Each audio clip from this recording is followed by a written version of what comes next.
Hello everyone, welcome back to my channel Shayari Banerjee diaries. আজকের ভিডিওটা কিন্তু স্পেশালি তাদের জন্য যারা সানস্ক্রিন ব্যবহার করতে চাও, আবার সানস্ক্রিনের সঙ্গে একটু টিন্ট এবং ন্যাচারাল মেকআপ লাইক ফিনিশও চাও। তো আমি আজকে রিভিউ করতে চলেছি Dot and Key strawberry dew tinted sunscreen SPF 50+। আমার কাছে রয়েছে শেড 05 বিচ, আর এর কোয়ান্টিটি হচ্ছে 50 ml। এটা কি সত্যি সানস্ক্রিনের সঙ্গে ফাউন্ডেশনের মতো কভারেজ দিতে পারে? শেড 05 বিচ আমার স্কিন টোনে কেমন দেখায়? এটা কি অয়েলি না স্টিকি হয়ে যায়?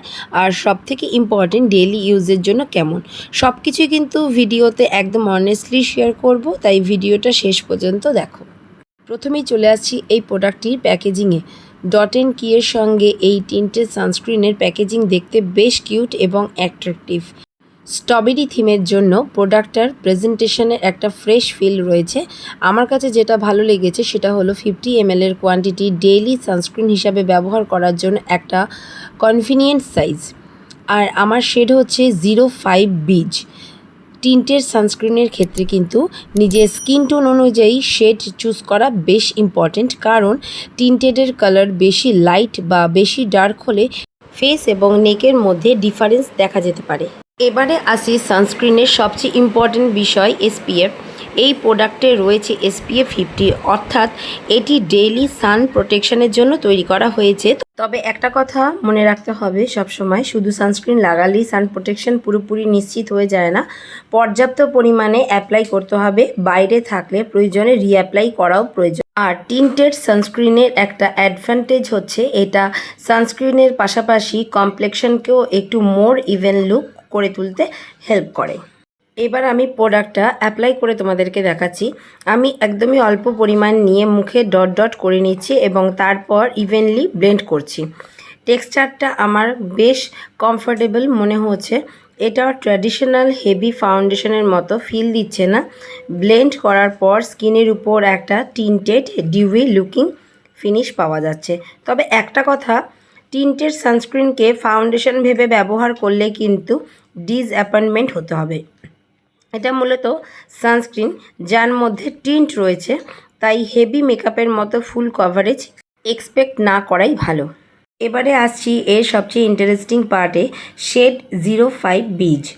শেড বিচ আমার স্কিন টোনের সঙ্গে কেমন ব্লেন্ড করছে সেটা তোমরা স্ক্রিনে দেখতেই পাচ্ছ। আমার মতে শেড ম্যাচিংয়ের সময় শুধু হাতের উপর সোয়াচ না করে ফেস এবং জ লাইনের কাছাকাছি দেখে শেড চুজ করা বেটার, কারণ হাত আর মুখের স্কিন টোন সবসময় কিন্তু এক হয় না।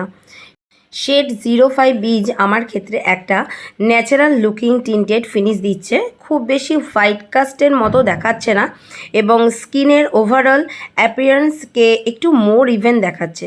তবে প্রত্যেকের স্কিন টোন আলাদা, তাই শেড কেনার আগে নিজের আন্ডারটোন এবং কমপ্লেক্সনের সঙ্গে মিলিয়ে নেওয়াই বেস্ট। এবারে আসছি এর ফিনিশিংয়ের কথায়। প্রোডাক্টের নামেই যেহেতু স্ট্রবেরি ডিউ এবং ডিউ রয়েছে, তাই যারা ফ্রেশ এবং ডিউই লুকিং ফিনিশ পছন্দ করো তাদের কাছে এই টাইপ অফ সানস্ক্রিন ভালো লাগতে পারে। অ্যাপ্লিকেশনের পরে স্কিন দেখতে একটু ফ্রেশ এবং হেলদি লুকিং লাগে। আমার পার্সোনালি ভালোই লেগেছে যে এটা মুখকে একদম ফ্ল্যাট বা ওভারঅলি ম্যাট করে দিচ্ছে না। তবে যদি তোমার স্কিন ন্যাচারালি খুব অয়েলি হয় তাহলে টি জোনে কিছুটা শাইন দেখা যেতে পারে, সেক্ষেত্রে চাইলে খুব অল্প সেটিং পাউডার ব্যবহার করতে পারো। আর যদি তুমি ড্রাই বা নর্মাল স্কিনের হও এবং ডিউই ফিনিশ পছন্দ করো তাহলে ফিনিশটা তোমার ভালো লাগতে পারে। এবারে তোমাদের মনে কোশ্চেন জাগতেই পারে যে এতে কভারেজ কতটা দেয়। আমার মতে এটা লাইট টু মিডিয়াম লুকিং কভারেজের এফেক্ট দেয়, কিন্তু এটাকে ফুল কভারেজ ফাউন্ডেশন বলা যাবে না। হালকা রেডনেস বা আনইভেন লুকিং কমপ্লেক্সন কিছুটা ব্লার বা ইভেন লুকিং করতে পারে, কিন্তু বড় ব্লেমিশ বা পিগমেন্টেশন পুরোপুরি কভার করার জন্য আলাদা কনসিলার বা মেকআপ প্রোডাক্ট দরকার হতে পারে। তাই আমার কাছে এটা পারফেক্ট মনে হয়েছে এমন একটা দিনের জন্য, যেদিন আমি হেভি মেকআপ করতে চাই না কিন্তু ফেসটা একটু পলিশ এবং ফ্রেশ লুকিং রাখতে চাই। টিন্টেড সানস্ক্রিনের উপর যদি খুব লাইট মেকআপ করতে চাও তাহলে কনসিলার, ব্লাশ এবং লিপ প্রোডাক্ট দিয়ে খুব সহজেই একটা এভরিডে নো মেকআপ লুক তৈরি করা যায়। বিশেষ করে কলেজ, ক্যাজুয়াল আউটিং, শপিং বা এভরিডে কাজের জন্য যারা খুব হেভি বেস পছন্দ করো না, তাদের জন্য এই টাইপের প্রোডাক্ট কনভিনিয়েন্ট হতে পারে। তবে সানস্ক্রিনের উপর মেকআপ করার সময় প্রোডাক্টগুলো খুব বেশি রাব না করেই জেন্টলি ব্লেন্ড করবে। তবে সব প্রোডাক্টের মতো এটা সবার জন্য কিন্তু পারফেক্ট নাও হতে পারে। যারা একদম ম্যাট ফিনিশ পছন্দ করো তাদের কাছে এই ডিউই ফিনিশ একটু শাইনি মনে হতে পারে। আর যারা ফাউন্ডেশনের মতো হাই কভারেজ চাও তাদের জন্য শুধু টিন্টেড সানস্ক্রিন যথেষ্ট নাও হতে পারে। আর একটা ইম্পর্টেন্ট পয়েন্ট, টিন্টেড সানস্ক্রিন মানেই সানস্ক্রিন কম পরিমাণে ব্যবহার করা যাবে না। টিন্ট থাকলে সান প্রোটেকশনের উদ্দেশ্য সানস্ক্রিন যথেষ্ট পরিমাণে অ্যাপ্লাই করা ইম্পর্টেন্ট। এই সানস্ক্রিনটি 50 ml এর একটি প্রোডাক্ট, আর এটা আমি পারচেস করেছি নাইকা থেকে। তোমরা চাইলে নাইকা বা অ্যামাজন যে কোনো জায়গা থেকেই কিন্তু এটা পারচেস করে নিতে পারো। অবশ্যই নিজেদের স্কিন টোন অনুযায়ী শেড চুজ করে নেবে।